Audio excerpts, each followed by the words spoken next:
Welcome. In front of me is a POCO F6, and today I will show you how you can capture a screenshot on this phone.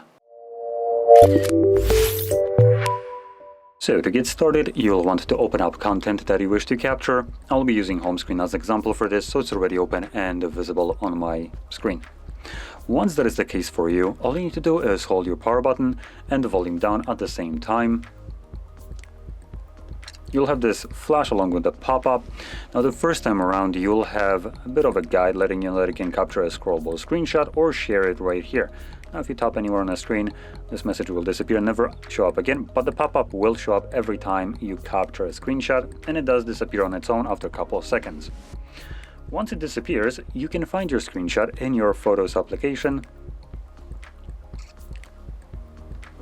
And as you can see, it shows up right here. Now it is unfortunately being stored in the camera folder, meaning that it's going to be between all your photos, videos, screen recordings, and any kind of probably content that you have downloaded, as there's no albums.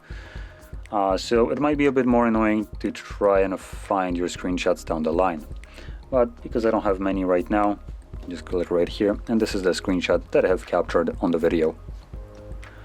So, if you found this video helpful, don't forget to hit like, subscribe, and thanks for watching.